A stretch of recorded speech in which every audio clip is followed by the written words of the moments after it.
নমস্কার বন্ধু, আমার চ্যানেলে সকলকে জানাচ্ছি স্বাগতম। আশা করি সবাই ভালো আছেন, সুস্থ আছেন এবং আমিও ভালো আছি। আজকের ব্লগটা আরম্ভ করছি আমি এখান থেকেই। সকালবেলা সবাই চলে গেছে কাজে, আমাদেরও প্রতিদিনের মতন পুজো পাঠ সমস্ত কিছু শেষ। এখন কাপড় কাচবো। শুনো এখন এই যে ব্রাশ করছে, বাইরে বসে আছে সব কিছু পরে। এই যে বুটগুলো তার সব কাচতে হবে, স্কুল ড্রেসটাও কেচে দেবো। একদিন পরে গেলেও তবু কেচে সব গুছিয়ে রেখে দিতে হবে, আয়রনও করতে হবে। এই যে এক বালতি সকালবেলা ভিজিয়ে রেখেছি, আবারও বেরিয়েছে কাকার কাপড়, বালতির উপরে আরও রাখা আছে।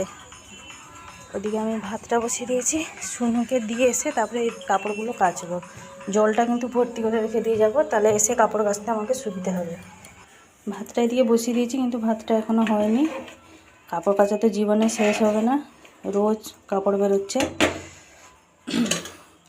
আজকে বেশ সকালবেলা ভালোভাবে একদম ঠান্ডাটা পড়ে গেছে, ছিল না হঠাৎ করে ঠান্ডা পড়ে গেছে। শীত নেই ভালোভাবেই ঠান্ডা পড়ে গেছে। মানে আজ সকালবেলা উঠেই সে কী শীত পাচ্ছে। আমাদের কাকা বলছে বৌমা আমাকে সব বের করে দেবে, কাল থেকে আমি পরে যাব, প্রচণ্ড পরিমাণে শীত পাচ্ছে। সত্যি শীত আর গরম এগুলোকে বিশ্বাস নেই, মানে কখন যে হঠাৎ করে পড়ে যাবে তার কোনো গ্যারেন্টি নেই। বিশেষ করে এই শীতকালটায় শীত নেই ভালো রকমই শীত পড়ে গেছে। সকাল থেকেই প্রচণ্ড পরিমাণে শীত পাচ্ছে, ওই জন্য আমি চাদরটা গায়ে দিয়ে ঘুরছি।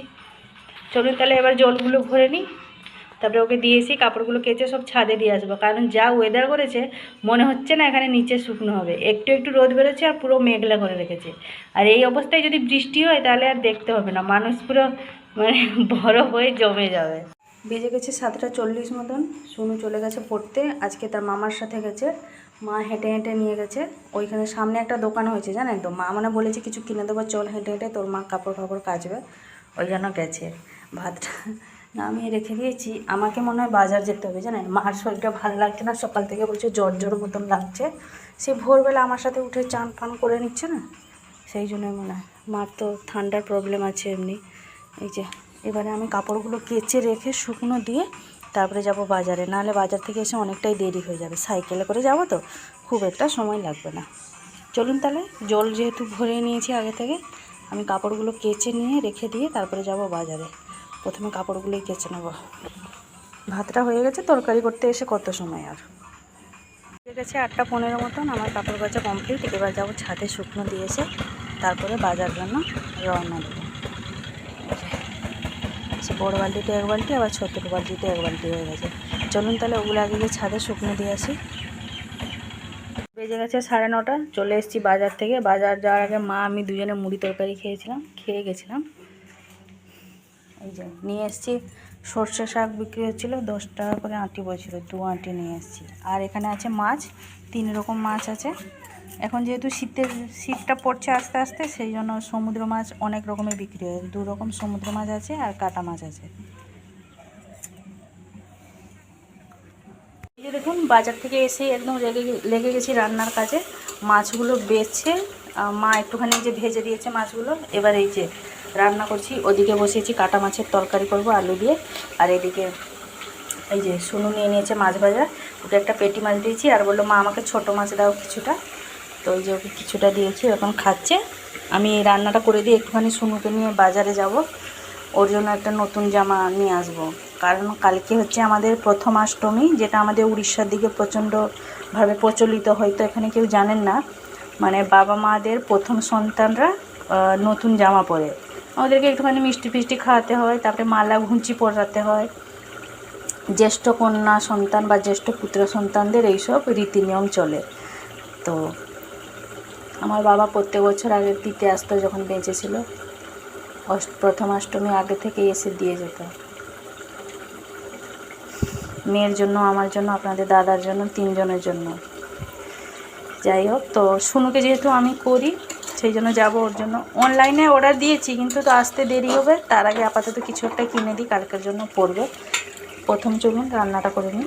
এই যে আজকে এই মাছগুলো নিয়ে এসেছিলাম। এই যে আমাদের এগুলো উড়িষ্যার দিকে হচ্ছে বলে নড়িয়া ফাড়ি মাছ, এখানে বললে হয়তো কেউ বুঝতে পারবেন না। এটাও সেই সমুদ্র মাছ, এটা হচ্ছে সমুদ্র মোরলা। এটা টক করব, মশলা বেটে নিয়েছি। এই যে আমসিগুলো ভিজিয়ে রাখা আছে, টক করব। আর এই যে মোরলা মাছের সেদিনের মতন ঝাল করে। চলুন তাহলে রান্নাগুলো করে নিই, তারপরে শুনুকে নিয়ে যাব। এই যে এদিকে মশলা দিয়ে ভালোভাবে কষে নিচ্ছি, আলুটা দিয়ে কাটা মাছ তরকারি রান্না করব। ধনেপাতা যেহেতু ছিল সেই জন্য বাজার থেকে বেশি কিছু আনিনি, মাছ এনেছি, সর্ষে শাক এনেছি। মা এখানে শাকটা ভেজে দিয়েছে, এই যে সর্ষে শাকটা ভাজা হয়ে গেছে। এই যে মাছের ঝালটাও হয়ে গেল সর্ষে বাটা দিয়ে। এবার শুধু টকটা রান্না করে দিলে কমপ্লিট রান্না। দিয়ে কাটা মাছ তরকারিটা বসিয়ে দেবো।